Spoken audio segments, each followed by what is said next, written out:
Mary Bell committed 2 dreadful murders, but her case does give us hope that children can change. The first time I met Mary Bell, I felt that something bad could happen involving this girl. I believe that people have the propensity to be bad when they are born, and Mary Bell was one of these people. I just don't think the law, the policing or the government had any idea what to do with these girls. In 1968, the close-knit community of Scotswood in Newcastle was torn apart by the brutal murder of 2 young boys. What made the killings even more shocking was that their attacker was 10-year-old Mary Bell herself. Mary Bell's case emerged in the 1960s, casting a dark shadow over the concept of juvenile crime.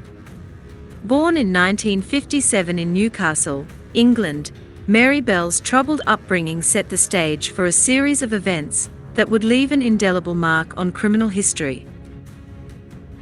Mary Bell was born to Betty, a 16-year-old prostitute who reportedly asked doctors to take her daughter away from her. Her early years were marked by familial instability, neglect, and exposure to domestic violence. Born to a teenage mother, Mary faced hardships that would lay the groundwork for a troubled adolescence. A defining moment was when Mary reportedly fell out of a window and hit her head hard on the ground below. Witnesses swear they saw Betty push her out. This caused significant damage to Mary's brain, specifically her prefrontal cortex.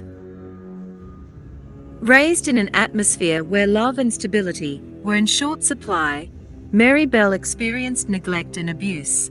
These formative years, marked by instability and adversity, undoubtedly played a significant role in shaping Mary's worldview and emotional well-being. By the age of 4, she started nursery school, and she soon gained a reputation for being a troublemaker. She refused to make friends with the other children, instead tormenting them, pinching them, and pulling their hair. She got into a lot of fights. She also asked the teacher, "Why can't I kill him?"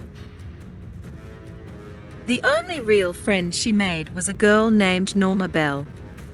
Norma Bell was 2 years older, and later reports call her a simple, backward girl of subnormal intelligence. Together they would stalk the streets of the Scotswood area, starting fights with other kids and damaging property.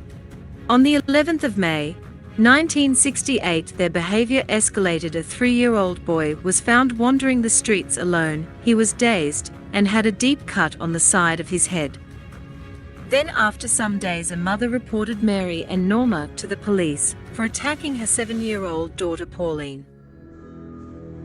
It was Mary's 11th birthday that the first killing occurred. It's thought that on this occasion Mary was acting alone. She lured a 4-year-old boy called Martin Brown to number 85 St. Margaret's Road. There was an abandoned house. She took him to that house. 3 days later, when a man entered that house, he found that Martin lying dead flat on his back. She didn't stop here. Later she took her friend Norma to the same house to show her killing. Norma pinned us down, and Mary had grabbed us by the neck and started strangling us. And then she had her hand here, and she was getting the sand and then pouring it in my mouth, and I couldn't go in quick enough, and she tried to stuff her fingers down, basically, to go further down. Then they both write a letter. She'd come up with the idea that they both write the notes together.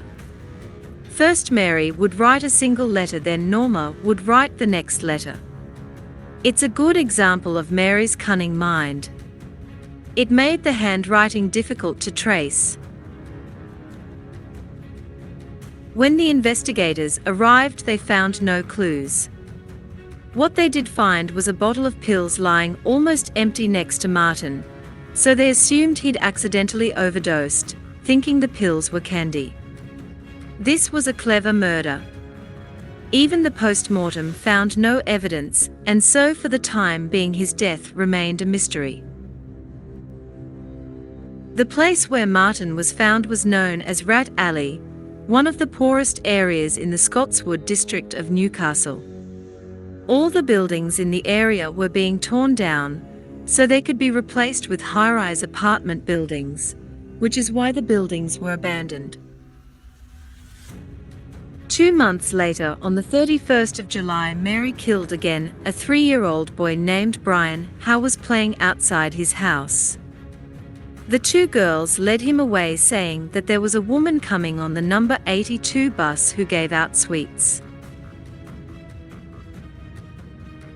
When he failed to return home that evening, his parents became worried and his family began to search for him. But later the investigators find Brian dead.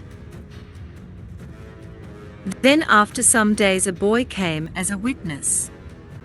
He told the police that he saw Mary and Norma. Then the investigators took Mary and Norma for investigation. They asked them a bunch of questions, but they both become normal and innocent first. 10-year-old, no comment. Just couldn't believe how she would use these type of words, a 10-year-old, to a police officer. They took Mary Bell to a psychiatrist and found Mary Bell as a psychopath. How did these two young girls react? How did they behave? I think Norma was nonplussed. I don't think she had the mental capabilities to understand what was really going on. Mary was totally different. She was a bright, alert girl, and she was watching everything that was going on. But Mary Bell was too young to send to jail. That's why they sent her to a boarding school.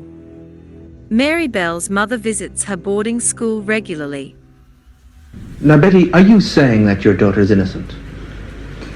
No, I'm not saying she's innocent. Have you been very despairing sometimes? Very despairing, under a lot of strain, stress, and grief for my daughter. One day Mary Bell also called her mother and told her to take all the responsibility of murder. If she does that, then they will imprison Betty and let Mary Bell free. Later they send Mary to open prison. It's just like a prison, but with very little supervision. In 1980, after 12 years for the murder of 2 little boys, she was released from prison. She even has a baby. Thank you for joining me on this unsettling journey into the heart of Mary Bell's case. If you found this exploration intriguing, don't forget to like, subscribe, and hit that notification bell for more true crime content.